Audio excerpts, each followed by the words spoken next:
ইরানে হামলা চালিয়ে পারমাণবিক উচ্চাশা রুখে দেওয়ার ঘোষণা দিয়েছে যুক্তরাষ্ট্র। এই হামলায় যেন চোখ খুলে দিয়েছে উত্তর কোরিয়ার। বিশেষত সর্বোচ্চ নেতা কিম জং উন ইরানে মার্কিন হামলাকে নিজেদের জন্য শিক্ষা বলেই মনে করছেন। বিশেষজ্ঞদের মতে তেহরানের ঘটনার পর কিম মনে করছেন যে করেই হোক পারমাণবিক অস্ত্র কর্মসূচি থেকে আর সরে যাওয়া যাবে না।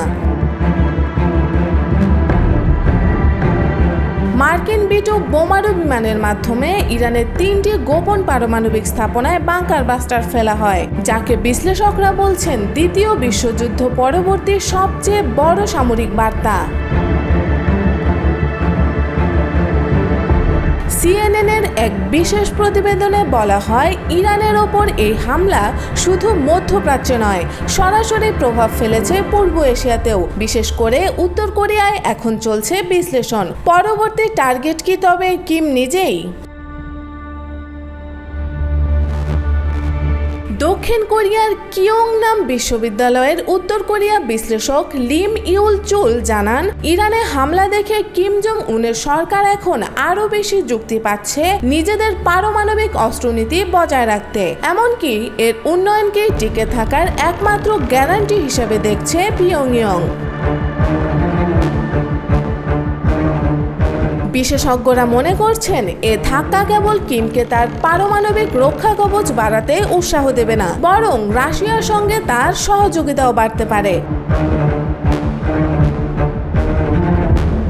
উত্তর কোরিয়ার দৃষ্টিতে যুক্তরাষ্ট্রের এমন আগ্রাসী কৌশল শাসন ব্যবস্থা বদলেরই রূপ। তাদের দৃষ্টিভঙ্গি হলো শুধু পারমাণবিক অস্ত্রই এমন বিদেশি হস্তক্ষেপ ঠেকাতে পারে।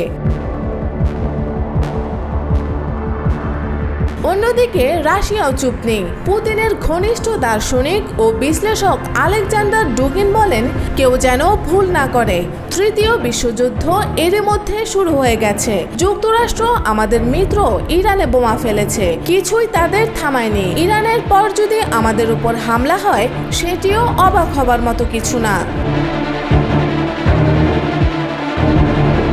তিনি আরও বলেন, যুক্তরাষ্ট্র যদি কখনো মনে করে রাশিয়ারও পারমাণবিক অস্ত্রের অধিকার থাকা উচিত নয়, তখন তারা রাশিয়াতেও হামলা করার পরিকল্পনা করতে পারে। আমরা এখন যুদ্ধে আছি এবং এটি কেবল শুরু। বিশ্লেষকদের মতে ইরানকে ঠেকাতে গিয়ে যুক্তরাষ্ট্র যেভাবে শক্তি প্রয়োগ করেছে তা বাকি প্রতিরোধী শক্তিগুলোকে এক প্রকার বাঁচার জন্য লড়াইয়ে নামিয়ে ফেলেছে। আর এতে কিমের মতো নেতারা আরও আত্মবিশ্বাসী হচ্ছেন। শেষ প্রতিরক্ষা হলো পরমাণু অস্ত্রই।